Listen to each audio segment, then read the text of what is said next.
service dogs have bad days. It happens. It sucks. It's terrible. And it's infuriating, but it happens. Now, like I said in my previous videos and some of my past videos, when a service dog misbehaves, most people, aside from other service dog handlers, are not gonna know at all. In fact, when our dogs are misbehaving half the time, we still get compliments on how well behaved they are. When it comes to a service dog, misbehaving is not just misbehaving like a typical pet. For instance, today Bugsy, he was great, didn't sniff, held his down and stays, you know, public access wise, manners wise, he was wonderful. He refused to do his tasks. It happens to an extent. No amount of training in the world can stop even the best dog from having a bad day occasionally. I mean, I often have to remind myself he's not a robot, you know, he is a living being, and he's gonna have a bad day. It's hard when it does happen because it happens so infrequently.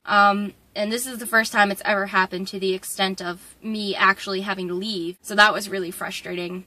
It was really embarrassing too. You know, we were on the way out after I had already decided to just not even bother and head home. And I dropped my keys and, you know, he usually trots right over, picks it up, and just looked at me. He's like, screw you, and laid down and started to nap or something. It was really embarrassing because the guy at the front desk came over and picked up my keys for me. While it was very nice of him, I mean, that's what he's for. He should have done it. But at the same time, it was also my fault because this morning we did a 3-hour-long training session, pushed him really hard. He did wonderfully. He blew me away as usual, and it was bad judgment on my part. I should have known that it was not the right move to go public access work and go to the gym and stuff today. I should have known. That was all my fault.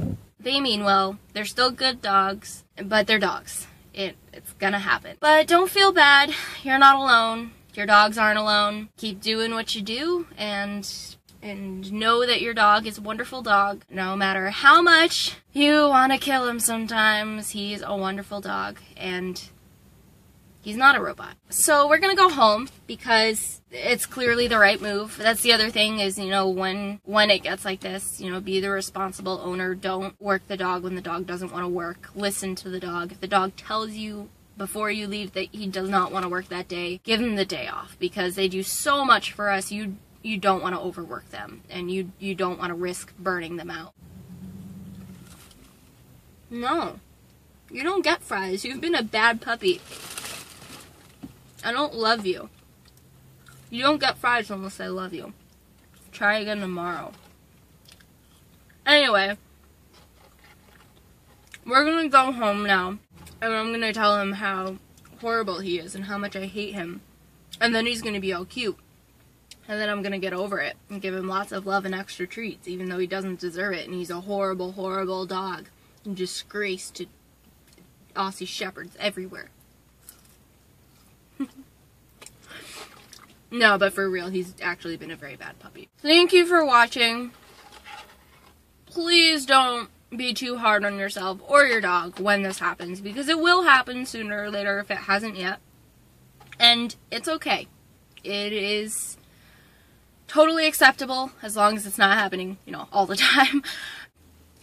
I'm sorry for this really pointless vlog of me literally just babbling. I probably could have said everything I wanted to say in here in like half a minute, but this is what happens when I just vlog unscripted and just play. Well, everything's unscripted, but this is what happens when I'm grumpy and I rant, and this is what happens when I'm hungry. And it's also what happens when I'm in my car and I didn't plan any of this out. I literally just like put my camera there and I was like, hey, I want to tell the world how much I hate my dog right now. Mwah.